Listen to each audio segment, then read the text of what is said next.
ആദ്യമായി എൻ്റെ അമ്മ മാതാവിനും എൻ്റെ ഈശോയ്ക്കും എന്നെ ഈ അൾത്താരയിൽ സാക്ഷ്യം പറയാൻ എത്തിച്ചതിന് ഞാൻ 1000 നന്ദി ഞാൻ പറയുന്നു. എൻ്റെ പേര് രാധിക രാജൻ. ഇത് എൻ്റെ ഹസ്ബൻഡ്. ഇത് ഹസ്ബൻഡിൻ്റെ കൂട്ടുകാരൻ. ഞാനിവിടെ എനിക്ക് അമ്മ മാതാവ് മാധ്യസ്ഥം അപേക്ഷിച്ചത് വഴി ഈശോയിലൂടെ എനിക്ക് ലഭിച്ച ഒരുപാട് രോഗസൗഖ്യങ്ങളും ഉണ്ട്. അതുപോലെ വേറെ ഒത്തിരി എനിക്ക് കിട്ടിയ അനുഭവങ്ങളുണ്ട്. അതെല്ലാം നിങ്ങളുടെ മുന്നിൽ പറയുവാൻ വേണ്ടിയാണ് ഞാൻ ഈ അൾത്താരയിൽ വന്നിരിക്കുന്നത്. ആദ്യമായിട്ട് ഞാൻ വരുന്നത് ചെങ്ങന്നൂർ താലൂക്കിലുള്ള പുലിയൂർ പഞ്ചായത്തിൽ ഇലഞ്ഞിമേൽ എന്ന ഒരു ചെറിയ ഗ്രാമത്തിൽ നിന്നാണ് ഞാൻ വരുന്നത്. എനിക്ക് സത്യം പറഞ്ഞാൽ എൻ്റെ നാത്തൂൻ എനിക്ക് ഇവിടുത്തെ യൂട്യൂബിൽ അമ്മ മാതാവിൻ്റെ ഒത്തിരി സാക്ഷ്യങ്ങൾ അങ്ങനെയൊക്കെ എനിക്കും ഭർത്താവിനും ഷെയർ ചെയ്യുമായിരുന്നു. എൻ്റെ നാത്തൂൻ ഡൽഹിയിലാണ്, നേഴ്സാണ്. പക്ഷേ അപ്പോഴൊക്കെ ഞാനൊരു അക്രൈസ്തവയാണ്. ഞങ്ങൾ അപ്പോഴൊക്കെ അതൊന്നും ഓണാക്കി നോക്കിയിട്ടൊന്നുമില്ല. അതെല്ലാം അപ്പം തന്നെ ഞങ്ങളത് ക്യാൻസൽ ചെയ്ത് കളയുമായിരുന്നു. പക്ഷേ അങ്ങനെ അതൊന്നും ഞങ്ങൾ ഓണാക്കി നോക്കിയിട്ടില്ല. കാരണം ഞാനൊരു അക്രൈസ്തവേ, ഞാൻ ദേശദേവത അവിടെ അമ്പലത്തിൽ പോവുക അങ്ങനെയുള്ള ഒരു ഇതേ ഉള്ളായിരുന്നു. ഒരു ദിവസം ഞാൻ എൻ്റെ വീട്ടിൽ ചെന്നപ്പോൾ അവിടെ ഹാളിൽ സെറ്റിയിൽ ഇങ്ങനെ ഇവിടുത്തെ ഒരു പത്രം കിടക്കുന്ന കണ്ടു. അപ്പം ഞാൻ എൻ്റെ അമ്മയോട് ചോദിച്ചു, അമ്മ ഇതെവിടെ നിന്ന് ഈ പത്രം? അപ്പം പറഞ്ഞു, മോനെ ഇവിടെ അടുത്തൊരു ചേച്ചിക്ക് അവിടെ പോയി കുഞ്ഞുണ്ടായി, അവൾ കൊണ്ടിട്ടതാ എന്ന് പറഞ്ഞു. അപ്പം ഞാൻ പറഞ്ഞു, അമ്മച്ചിക്ക് എന്തിനാ ഇതൊക്കെ ഇവിടെ ഇടുന്നതെന്നും പറഞ്ഞ് ഞാൻ ആ പത്രം കീറിയില്ല, പക്ഷെ ചുരുട്ടിക്കൂട്ടി ഞാൻ എറിഞ്ഞു. പക്ഷെ അത് ചെയ്തത് കഴിഞ്ഞ് 1 മാസം കഴിഞ്ഞപ്പോൾ മുതലാണ് എനിക്ക് ഒരു തെറ്റാണ് ഞാൻ ചെയ്തതെന്നുള്ള ബോധ്യം എൻ്റെ മനസ്സിൽ തോന്നുകയും എനിക്ക് ഒരുപാട് ദുഃഖകരമായ അനുഭവങ്ങൾ എൻ്റെ ജീവിതത്തിൽ ഉണ്ടാവുകയും ചെയ്തു. ആദ്യമായിട്ട് എനിക്ക് ഇറിഗേഷൻ ഡിപ്പാർട്ട്മെൻറ്റുമായിട്ട് എനിക്കൊരു ചെറിയ പ്രശ്നം ഉണ്ടായി. എൻ്റെ വീടിൻ്റെ പടിഞ്ഞാറ് ഭാഗത്താണ് എൻ്റെ സെപ്റ്റിക് ടാങ്ക് ഇട്ടേക്കുന്നത്. അതിൻ്റെ അപ്പുറം ഇറിഗേഷൻ കനാലാണ്. അങ്ങനെ അവർ ഞങ്ങളുടെ ഇറിഗേഷൻ്റെ ഞങ്ങളുടെ സെപ്റ്റിക് ടാങ്ക് ഇട്ടേക്കുന്നത് അത് അവരുടെ കനാലിൻ്റെ വസ്തുവിലൂടെ ചേർന്നാണെന്നും പറഞ്ഞ് അവർ വന്ന് ഭയങ്കര പ്രശ്നങ്ങളൊക്കെ ആയിരുന്നു. അപ്പോൾ എനിക്ക് പഞ്ചായത്തിലൊക്കെ ഞാൻ ഇടപെടുകയൊക്കെ ചെയ്തു. പക്ഷേ എനിക്കത് പരിഹരിക്കാൻ പറ്റിയില്ല. ഞങ്ങൾ ആകെപ്പാടെ ഒരു ധർമ്മസങ്കടത്തിൽ എന്ന് വെച്ചാൽ ഭയങ്കര ഒരു ധർമ്മസങ്കടത്തിലായിരുന്നു, ഭയങ്കര സങ്കടമായിരുന്നു. അങ്ങനെ ഒരു ദിവസം എൻ്റെ കൂട്ടുകാരി എന്നെ വിളിക്കുകയുണ്ടായി. അപ്പോൾ അവൾ എന്നോട് പറഞ്ഞു, അവളുടെ മകളുടെ അസുഖം ഭേദമായത് കൃപാസനത്തിൽ പോയാൽ നീ ഒരു കാര്യം നീ വിശ്വസിക്കേണ്ട, നീ അവിടെ പോകണ്ട, നിനക്കൊരു വിശ്വാസം വരാൻ വേണ്ടിയെങ്കിലും നീ ലൈറ്റ് ക്യാൻഡിൽ റിക്വസ്റ്റ് എന്നും പറഞ്ഞൊരിതുണ്ട്. അത് ഗൂഗിൾ എടുത്ത് നീ ചെയ്താൽ മതി, നീ പ്രാർത്ഥിച്ചാൽ അമ്മ മാതാവ് അത് കേൾക്കും, നിനക്ക് വിശ്വാസം വരുമെന്ന് പറഞ്ഞു. അങ്ങനെയെങ്കിൽ നീ എനിക്കൊരു വാക്ക് തരണം, നിനക്ക് ആ കാര്യം സാധിച്ചാൽ നീ അവിടെ പോയി തീർത്ഥാടക ഉടമ്പടി എടുക്കണമെന്ന് പറഞ്ഞു. അപ്പം ഞാൻ പറഞ്ഞു, ശരി, എനിക്കത് സാധിച്ചു തന്നാൽ ഞാൻ അവിടെ പോയി തീർത്ഥാടക ഉടമ്പടി എടുക്കാമെന്ന് പറഞ്ഞു. അങ്ങനെ എൻ്റെ മക്കളെ എനിക്ക് അത്ര ഇതിനെ അറിയില്ല, ഞാൻ നിലവിളക്ക് കത്തിച്ച് വെച്ചാണ് എൻ്റെ മക്കളെ കൂടെ വിളിച്ചിരുത്തി അത് ഗൂഗിൾ എടുത്ത് ഞാൻ അപ്പോഴും ദേശദേവതയോട് ഞാൻ പ്രാർത്ഥിച്ച, അമ്മ എൻ്റെ വലക്കാവിലമ്മേ, ഞാനിത് മാതാവിൽ ഇത് ചെയ്യാൻ പോവാണ്, എനിക്കിത് അറിയത്തില്ല, എനിക്കിത് പറഞ്ഞു തരണേന്ന് പറഞ്ഞു. ഞാനത് സ്വയം ഗൂഗിൾ എടുത്ത് ഇങ്ങനെ കൃപാസനം അടിച്ചു കൊടുത്ത് അത് വന്നു. അങ്ങനെ എൻ്റെ മാതാവെ, എന്നെ ഇറിഗേഷൻ്റെ ഈ ഒരു പ്രശ്നത്തിൽ നിന്ന് എന്നെ രക്ഷിക്കണേ എന്ന് പറഞ്ഞു. അങ്ങനെ ഞാനത് ഇങ്ങനെ റിക്വസ്റ്റ് ചെയ്ത് അയച്ചു. ഞാൻ കരഞ്ഞൊത്തിരി പ്രാർത്ഥിച്ചു. ഒരു ഉച്ച സമയത്ത് ഞാനൊന്ന് മയങ്ങുന്ന സമയം ആരോ എൻ്റെ അടുത്ത് വന്ന് പറയുകയാണ്, എന്നെ തട്ടിയിട്ട്, നീ നാളെ വീണ്ടും പഞ്ചായത്ത് പ്രസിഡൻറ്റിനെ പോയൊന്ന് കാണണമെന്ന്. പെട്ടെന്ന് ഞാൻ ചാടി എണ്ണിച്ചു ഞാൻ എളുപ്പം ഹസ്ബൻഡിനെ വിളിച്ചിട്ട് പറഞ്ഞു, നാളെ അവധി എടുക്കണം, നാളെ നമുക്ക് പഞ്ചായത്തിലൊന്ന് പോകണം. അപ്പോൾ പറഞ്ഞു, എന്തിനാ, പ്രസിഡൻ്റൊക്കെ ഒത്തിരി നോക്കിയതല്ലേ? ഞാൻ പറഞ്ഞു, അല്ല, നാളെ പോകണം, എന്നോടൊരാൾ പറഞ്ഞു പോകണം എന്ന് പറഞ്ഞ് പിറ്റേ ദിവസം പുള്ളി അവധിയെടുത്തു. ഞങ്ങൾ രണ്ടുകൂടെ പ്രസിഡൻറ്റിനെ പോയി കണ്ടു.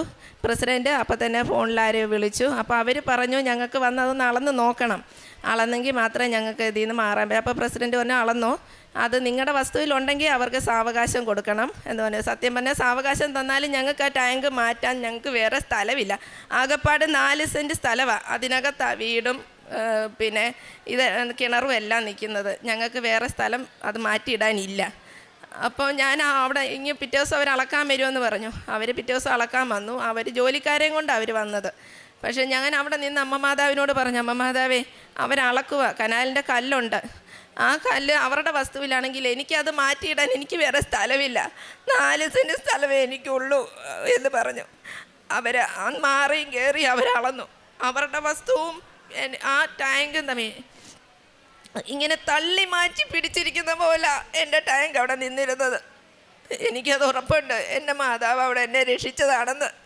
ഞാൻ അതുവരെ എൻ്റെ ഭർത്താവിനോട് ഞാൻ പറഞ്ഞില്ല ഞാൻ ഇങ്ങനെ ഉടമ്പടി ലൈറ്റ് റിക്വസ്റ്റ് ഇട്ടിട്ടുണ്ടെന്ന്.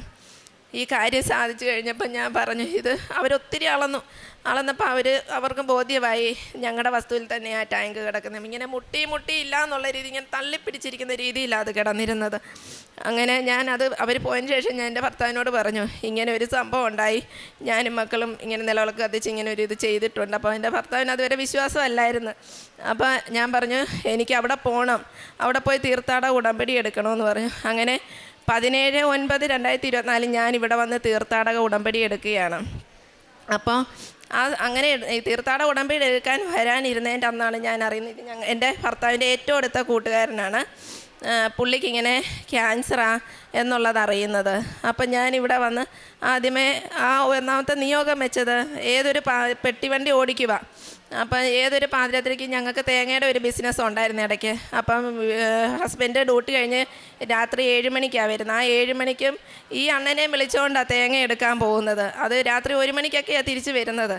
അങ്ങനെ ഏത് പാതിരാത്രിക്ക് വിളിച്ചാലും ഓടി വരുന്ന ഒരു ആളാണ്. അപ്പോൾ അതുമല്ല, അവർക്ക് ഇല്ലാതിരുന്ന് ഇപ്പോൾ ഒരു കുഞ്ഞുണ്ടായതാണ്. വർഷങ്ങളോളം കുഞ്ഞുങ്ങളില്ലായിരുന്നു. അപ്പോൾ അതൊക്കെ എന്നെ വല്ലാതെ ഇതായി. ഞാനപ്പോൾ ആദ്യമായിട്ട് ഇവിടെ ഉടമ്പടി എടുക്കാൻ വന്നപ്പോൾ ഞാൻ ആദ്യത്തെ നിയോഗം വെച്ചത്, അമ്മ മാതാവേ, എന്നെ ഇറിഗേഷൻ്റെ ഇതിൽ നിന്ന് രക്ഷിച്ച ആളാണ്. ആ അണ്ണന് ആ ക്യാൻസർ എന്ന് 5 വർഷമായി തുടങ്ങിയിട്ടെന്നൊക്കെയാണ് പറയുന്നത്. കണ്ണിൻ്റെ അവിടെ ആയിട്ടാണ്, കണ്ണ് പോകും എന്നൊക്കെ ഓരോരുത്തർ പറയുന്നത്. പക്ഷേ ആ കണ്ണ് പോകരുത്, ആ ക്യാൻസർ എന്ന മാതിരി അതെവിടാണോ നിൽക്കുന്നത് അവിടുന്ന് വേറെ എങ്ങോട്ടും മാറരുതേ, അവിടെ തന്നെ അത് നിന്ന് അവിടുന്ന് പൂർണ്ണമായി അത് സൗഖ്യപ്പെടുത്തണേ എന്നാണ് ഞാൻ ആദ്യം എഴുതിയത്. അവിടുന്ന് ഞാൻ അതെഴുതി ഞാൻ അന്ന് തന്നെ അണ്ണൻ്റെ അടുത്ത് പോയി ആ തൈലം വെച്ച് പ്രാർത്ഥിക്കുകയും ചെയ്തു. പക്ഷേ ഈ സർജറി എല്ലാം കഴിഞ്ഞതിന് ശേഷം ഇതോട്ട് ഇങ്ങനെ സ്പ്രെഡായോ എന്നുള്ളത്, സർജറി കഴിഞ്ഞ് കഴിഞ്ഞാൽ കീമോ ചെയ്യണം, 30 ആണ് ചെയ്യേണ്ടത്. അപ്പോൾ ഡോക്ടർ പറഞ്ഞു അണ്ണന് അത് ചെയ്യാനുള്ള ശേഷിയില്ല, ആരോഗ്യമില്ല എന്ന്. പക്ഷേ അവിടെയും അമ്മ അണ്ണനെ രക്ഷിക്കുകയായിരുന്നു. ഡോക്ടറിനും അത്ഭുതമായി. 20 ചെയ്തപ്പോഴേ നല്ല 30 ചെയ്യാനുള്ള ആരോഗ്യവും അമ്മ മാതാവ് കൊടുത്തിരുന്നു. അതുപോലെ തന്നെ അത് കഴിഞ്ഞിട്ട് ഇത് സ്പ്രെഡായതിൻ്റെയൊക്കെ ചെക്കപ്പ് ചെയ്തൊക്കെ ഇതുണ്ടായിരുന്നു, സ്കാനിങ് ഉണ്ടായിരുന്നു. അപ്പോൾ അതിന് പോകുക. അപ്പോൾ എനിക്ക് ഭയങ്കര ഒരു ഭയം, അത് സ്പ്രെഡായി കാണുമോ, സ്കാൻ ചെയ്യുമ്പോൾ എന്തായിരിക്കും. എനിക്ക് എൻ്റെ കാശ് രൂപം കൊടുത്തു വിടണമെന്ന് എൻ്റെ മനസ്സ് പറയുക. പക്ഷേ അച്ഛൻ ഇവിടെ പറഞ്ഞിട്ടുണ്ട്, നിങ്ങളുടെ കാശ് രൂപം നിങ്ങൾ ആർക്കും അങ്ങനെ കൈമാറില്ലെന്ന്. അന്ന് രാത്രി ഞാൻ അമ്മ മാതാവിനോട് ഞാൻ വൈകിട്ടത്തെ പ്രാർത്ഥിച്ചപ്പോൾ ഞാൻ പറഞ്ഞു, അമ്മ മാതാവേ, നാളെ ആ അണ്ണൻ ആ സ്കാനിങ്ങിന് പോവാം, അതിന് എനിക്ക് ഈ കാശ് രൂപം കൊടുത്തു വിടണമെന്നുണ്ട്. കാരണം ഈ കാശ് രൂപം കയ്യിലുണ്ടെങ്കിൽ എനിക്ക് വിശ്വാസമാണ് അതങ്ങ് സ്പ്രെഡാകത്തില്ലെന്ന്. അതിന് മുന്നേ തന്നെ ഞാനിവിടെ വന്ന് അച്ഛനെ കൊണ്ട് കയ്യൊപ്പ് ശുശ്രൂഷ വെപ്പിച്ചായിരുന്നു. അണ്ണൻ ഇവിടെ വന്ന് അച്ഛൻ്റെ കൈവെപ്പ് ശുശ്രൂഷയൊക്കെ ചെയ്തായിരുന്നു. അപ്പോൾ അങ്ങനെ ഞാൻ പറഞ്ഞു, എനിക്കിത് കാശ് രൂപം ഞാൻ കൊടുത്തു വിടണമെന്നുണ്ടെങ്കിൽ എനിക്കൊരടയാളം തരണമെന്ന് പറഞ്ഞു. അങ്ങനെ രാവിലെ ഇവർ 10 മണിക്കാണ് പോകുന്നതെന്ന് പറഞ്ഞു. അപ്പോൾ 9 ആയിട്ടും ഒരു ഇതും എനിക്ക് കിട്ടുന്നില്ല. അമ്മ മാതാവ് ഒരടയാളം എനിക്ക് തന്നില്ല. ഞാൻ ഒരു 9:15 ഞാൻ അവിടെ ചെന്ന് നിന്ന് പ്രാർത്ഥിച്ചു ചോദിച്ചു, അമ്മ അതെ അപ്പോൾ കൊടുത്ത് വിടണ്ടായില്ലേ, അല്ലെങ്കിൽ എനിക്ക് എന്തെങ്കിലും ഒരു അടയാളം തന്നേനെ വല്ലോ എന്ന് പറഞ്ഞതുമല്ല. നല്ല മുല്ലപ്പൂവിൻ്റെ മണമെന്ന് വെച്ചാൽ നല്ല മണം, ആ മുറിയിൽ നിൽക്കാൻ വയ്യാത്ത മണം.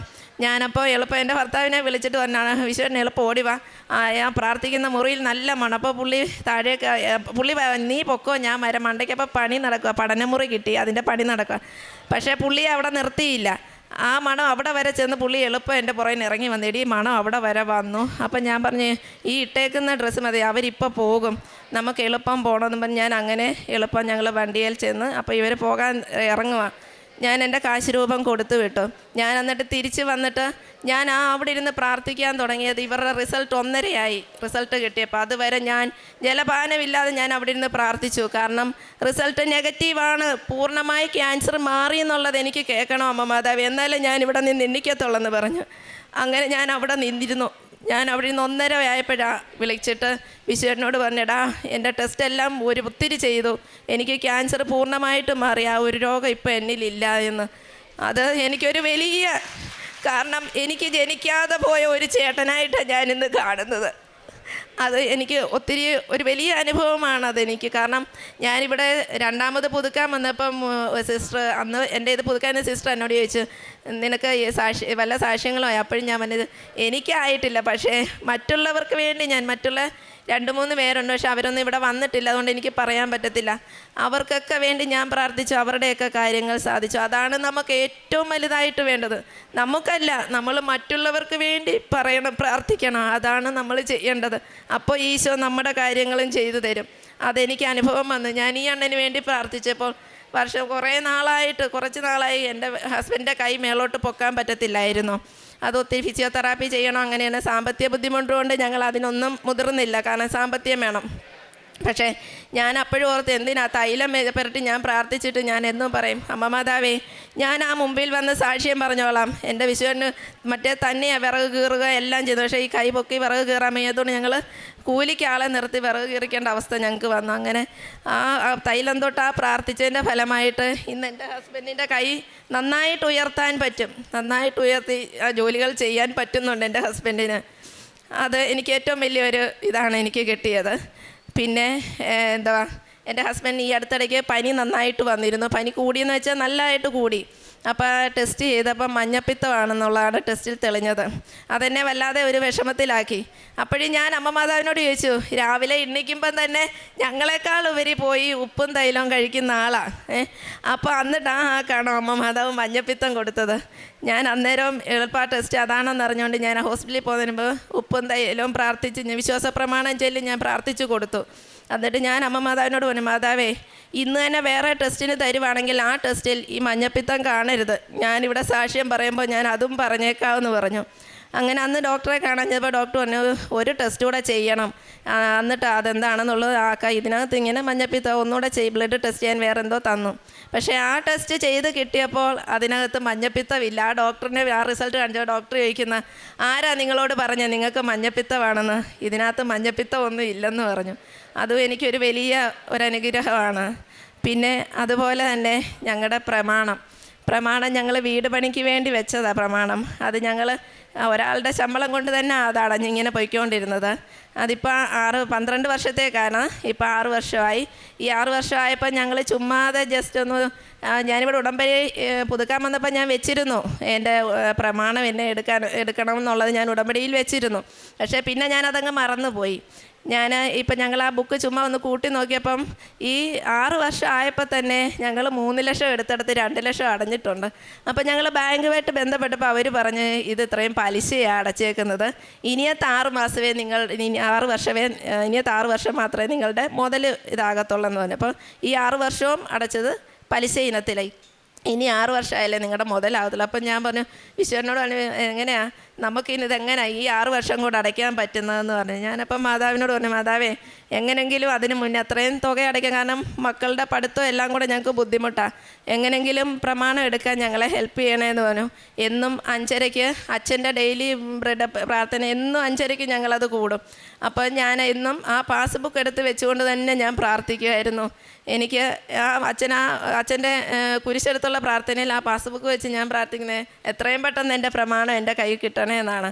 അതുപോലെ അത് ആ ഒരാഴ്ചയ്ക്കുള്ളിൽ തന്നെ കൂട്ടുകാരൻ്റെ ഹെൽപ്പോട് കൂടിയും പിന്നെ സ്വർണം കുറച്ച് കൊടുത്തും കൂട്ടുകാരൻ നല്ല രീതിയിൽ ഹെൽപ്പ് ചെയ്തു. ഒരു കൂട്ടുകാരൻ, ആളെന്ന് പറയലെന്ന് പറഞ്ഞിട്ടുണ്ട്. ആ കൂട്ടുകാരൻ്റെ ആ സഹായത്തോടെ എൻ്റെ പ്രമാണം എൻ്റെ കയ്യിൽ കിട്ടി. ഒരിക്കലും അത് ഇപ്പോഴെങ്കിലും ഞങ്ങളുടെ കയ്യിൽ കിട്ടത്തില്ലെന്ന് പറഞ്ഞ ഒരു പ്രമാണമാണ് അത്. അച്ഛൻ്റെ ആ ഡെയിലി ബ്രെഡിൻ്റെ ഇതിൽ മാതാവ് ഈശോയോട് അപേക്ഷിച്ചത് കൊണ്ടാവാം ആ പ്രമാണം ഞങ്ങൾക്ക് കയ്യിൽ ഇന്ന് കിട്ടിയിട്ടുണ്ട്.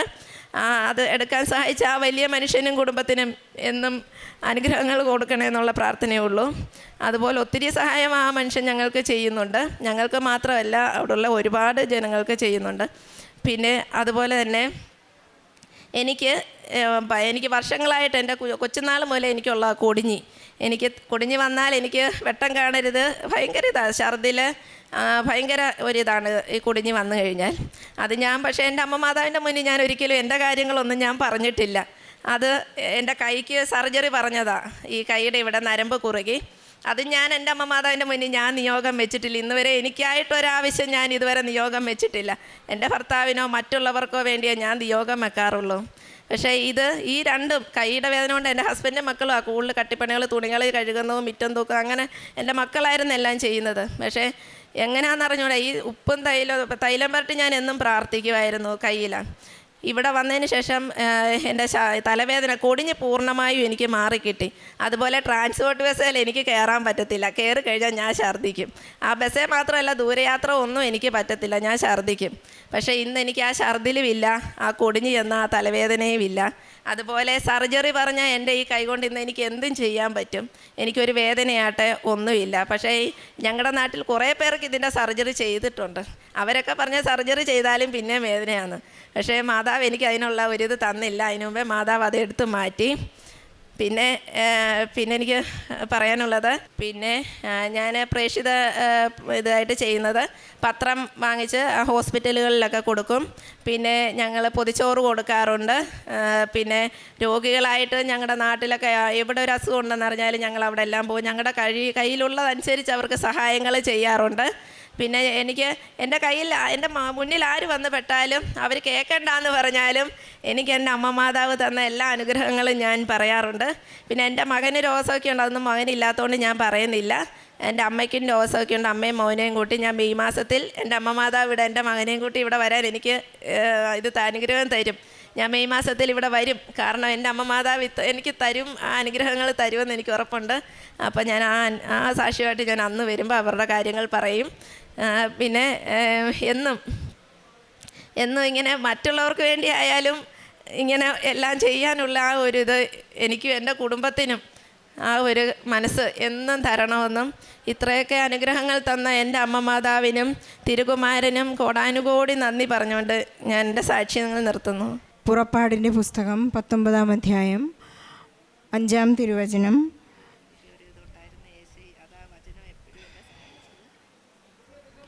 അതുകൊണ്ട് നിങ്ങൾ എൻ്റെ വാക്ക് കേൾക്കുകയും എൻ്റെ ഉടമ്പടി പാലിക്കുകയും ചെയ്താൽ നിങ്ങൾ എല്ലാ ജനങ്ങളിലും വെച്ച് എനിക്ക് ഏറ്റവും പ്രിയപ്പെട്ട എൻ്റെ സ്വന്തം ജനമായിരിക്കും. കാരണം ഭൂമി മുഴുവൻ എൻ്റേതാണ്. രാധിക രാജൻ എന്ന ഈ സഹോദരിയുടെ വളരെ ശക്തവും ആത്മാർത്ഥവുമായ പ്രത്യക്ഷീകരണ സാക്ഷ്യമാണ് ഈ അൾത്താരയിൽ മകൾ ഏറ്റുപറഞ്ഞത്.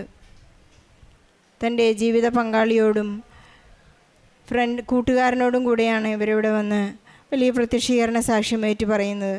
ഇവരുടെ ജീവിതത്തിൽ പരിശുദ്ധ അമ്മ ഇടപെട്ടുകൊണ്ട് ഇവർക്ക് വേണ്ടി മാധ്യസ്ഥം വഹിച്ച് ഈശോയിൽ നിന്ന് ലഭിച്ച അനുഗ്രഹങ്ങൾക്കും കൃപകൾക്കും അഭിഷേകത്തിനുമൊക്കെ അവർ നന്ദി പറയുകയാണ്.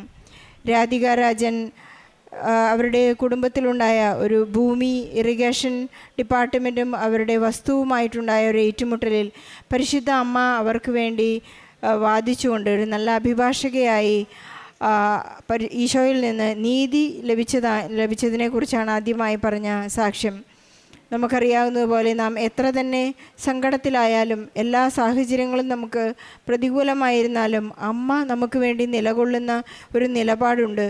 അതായത് ജോസഫച്ചൻ നമ്മെ ഓർമ്മിപ്പിക്കുന്നുണ്ട്, നീ ദൈവത്തിൽ അടിയുറച്ച് വിശ്വസിക്കുകയും ദൈവം നിന്നിൽ വസിക്കുന്നു, നീ ദൈവത്തിൽ വിശ്വസിക്കുന്നു എന്നുള്ള ഒരു നിലപാട് നിനക്ക് മനസ്സിലായിട്ടുണ്ടെങ്കിൽ, നിൻ്റെ തീരുമാനങ്ങൾ അതാണെങ്കിൽ ദൈവം എപ്പോഴും നമ്മോട് കൂടി ഉണ്ടായിരിക്കുമെന്ന് അച്ഛൻ നമുക്ക് എപ്പോഴും ഉറപ്പു തരുന്നുണ്ട്. അതുപോലെ തന്നെ ഹസ്ബൻഡിൻ്റെ കൂട്ടുകാരന് വേണ്ടി ഇവരൊരു മധ്യസ്ഥ പ്രാർത്ഥന നടത്തിയതിനെക്കുറിച്ച് ഏറ്റുപറയുകയുണ്ടായി. ക്യാൻസർ ബാധിച്ച് ഈ മകൻ വളരെയധികം സങ്കടപ്പെടുന്ന ഒരു അവസ്ഥയിൽ ഈ മകൾക്ക് ലഭിച്ചൊരു കൃപയാണ് മധ്യസ്ഥ പ്രാർത്ഥനയിലൂടെ ആ മകന് സൗഖ്യം കൊടുക്കണമേ എന്നുള്ള പ്രാർത്ഥന. ഈശോയോടുള്ള ആ പ്രാർത്ഥന വളരെ അച്ചിട്ടതായി അദ്ദേഹത്തിൻ്റെ ക്യാൻസർ നെഗറ്റീവാണെന്നുള്ള റിപ്പോർട്ട് അവർക്ക് ഹോസ്പിറ്റലിൽ നിന്ന് ലഭിച്ചതിൻ്റെ വലിയ സാക്ഷ്യമാണ്. പത്രോസ് പറയുന്നത് പോലെ ഈ മകൾ ഒട്ടും തന്നെ തനിക്ക് വേണ്ടി പ്രാർത്ഥിക്കുന്നില്ല. രാധിക രാജൻ പറയുന്നു, എൻ്റെ ഛർദിയിലും എൻ്റെ തലവേദനയിലും ഒന്നും ഞാൻ എനിക്ക് വേണ്ടി ഒരു നിയോഗം എഴുതിയിട്ടില്ല. എൻ്റെ ഹസ്ബൻഡിനെ കൈ ഉയർത്തണം, കൈയുടെ വേദന മാറണം, അതുപോലെ തന്നെ കൂട്ടുകാരനെ സൗഖ്യം ലഭിക്കണം, ഇതെല്ലാം പ്രാർത്ഥിച്ചപ്പോൾ ഈ മകൾക്ക് തന്നെ വലിയ അത്ഭുതങ്ങൾ ജീവിതത്തിൽ ഉണ്ടായതായിട്ടാണ് ഏറ്റുപറയുന്നത്. പത്രോസ്ലീഹ പറയുന്നു, ഈശോയുടെ താബോർ മലയിൽ വെച്ചുണ്ടായ രൂപാന്തരീകരണത്തിൽ പത്രോസ് എല്ലാം മറന്നുകൊണ്ട് പറയുന്നുണ്ട്, ഞാൻ 3 കൂടാരങ്ങൾ നിർമ്മിക്കാം, ഒന്ന് നിനക്ക്, ഒന്ന് ഏലിയായ്ക്ക്, ഒന്ന് മോശയ്ക്ക്. പത്രോസ് എവിടെ ജീവിക്കുമെന്ന് പത്രോസിന് അതിനെക്കുറിച്ചൊരു ആകുല ചിന്തയുണ്ടായിരുന്നില്ല. കാരണം ഞാൻ എപ്പോഴും ദൈവത്തിൻ്റെ കൂടാരത്തിലാണെന്നുള്ള ആ അതിയായ വിശ്വാസവും ഉറപ്പും അദ്ദേഹത്തിന് ദൈവത്തിൽ ഒന്നായി നന്നായി നിൽക്കാനുള്ള കൃപ അദ്ദേഹത്തിനുണ്ടായി. അതുപോലെ തന്നെ ഡെയിലി ബ്രെഡിലൂടെ ജോസഫ് അച്ഛൻ്റെ ബ്ലെസ്സിങ്ങിൽ അവരുടെ വീടിൻ്റെ പ്രമാണത്തിന് ഒരു വലിയ തീർപ്പുണ്ടായതായി മകൾ ഏറ്റുപറയുകയാണ്. 6 വർഷക്കാലം അവർ പലിശ അടച്ചുകൊണ്ടിരുന്നു.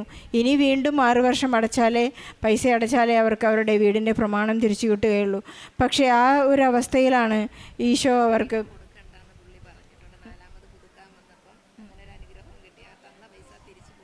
അതെ തന്ന പൈസ വീണ്ടും തിരിച്ചു കൊടുക്കരുത് എന്നുകൂടി ഒരു സഹോദരൻ അവർക്ക് 1,00,000-ലധികം രൂപ കൊടുത്ത് സഹായിച്ച ആ സഹോദരൻ ഇന്ന് അവർ ഉടമ്പടി പുതുക്കുമ്പോഴുണ്ടായ ഒരു അനുഭവമായിരുന്നു. ഉടമ്പടി പുതുക്കി കഴിഞ്ഞതിന് ശേഷം ആ സഹോദരൻ ഇവർക്ക് ദാനമായി കൊടുത്ത വായ്പയായി കൊടുത്ത ഇനി തിരിച്ചു കൊടുക്കണ്ട എന്നുള്ള ഒരു വലിയ അറിയിപ്പ് കൂടി അവർക്കുണ്ടായി. നാം എപ്പോഴും ഈശോയോട് കൂടെ നടന്നുകൊണ്ടിരിക്കുമ്പോൾ പരിശുദ്ധ അമ്മ നമുക്ക് വേണ്ടി അടിക്കടി നമ്മുടെ ജീവിതത്തിൽ ഇടപെടുന്ന കാര്യങ്ങൾ നാം കണ്ടുകൊണ്ടിരിക്കുകയാണ്. ഒരു അക്രൈസ്തവരായ മക്കളുടെ വിശ്വാസത്തിൻ്റെ ലെവൽ എവിടെ എത്തിയെന്നാണ് നാം മനസ്സിലാക്കുന്നത്. ഗലാത്യക്കാർക്ക് എഴുതിയ ലേഖനത്തിൽ വിശുദ്ധ പൗലോസ്-ലീഹ 5-ാം അധ്യായം 6-ാം തിരുവചനം പറയുന്നു, സ്നേഹത്താൽ പ്രവർത്തനനിരതമായ വിശ്വാസം നിനക്കുണ്ടെങ്കിൽ സ്നേഹം എല്ലാം നിനക്ക് സാധ്യമാക്കി തരും. ഈശോയ്ക്കും പരിശുദ്ധ അമ്മയ്ക്ക് നന്ദി പറഞ്ഞുകൊണ്ട് രാധിക രാജനും കുടുംബത്തിനും ലഭിച്ച എല്ലാ അനുഗ്രഹങ്ങൾക്കും നന്മകൾക്കും നന്ദി പറയുമ്പോൾ നമ്മുടെ എല്ലാ നിയോഗങ്ങളെയും, കുടുംബപരമായ നിയോഗങ്ങളെയും, കേസ് അകപ്പെട്ടിട്ടുള്ള മക്കളുടെ നിയോഗങ്ങളെയും, ജോലി സംബന്ധമായ നിയോഗങ്ങളെയും, രോഗസൗഖ്യം പ്രാപിക്കാനായി നിയോഗം വെച്ച് പ്രാർത്ഥിക്കുന്നവരെയും, ജോസഫ് അച്ഛനിൽ നിന്ന് കൈവെപ്പ് ശുശ്രൂഷ സ്വീകരിക്കാൻ ആഗ്രഹിക്കുന്ന എല്ലാ നിയോഗങ്ങളെയും നമുക്ക് സമർപ്പിച്ച് പ്രാർത്ഥിച്ച് ഈശോയ്ക്കും പരിശുദ്ധ അമ്മയ്ക്കും നല്ല ഒരു കയ്യടി നൽകി സാക്ഷി നമുക്ക് സമർപ്പിക്കാം. അത്യപൂർവ ദൈവാനുഭവങ്ങൾ ഇനി നിങ്ങൾക്കും സ്വന്തം. ഈ യൂട്യൂബ് ചാനൽ ഇതുവരെ സബ്സ്ക്രൈബ് ചെയ്തിട്ടില്ലെങ്കിൽ ഇപ്പോൾ തന്നെ സബ്സ്ക്രൈബ് ചെയ്യുക. ഈ വീഡിയോ ഇപ്പോൾ തന്നെ നിങ്ങളുടെ സുഹൃത്തുക്കൾക്ക് ഷെയർ ചെയ്തുകൊണ്ട് കർത്താവിൻ്റെ പ്രേക്ഷിതരാകുക.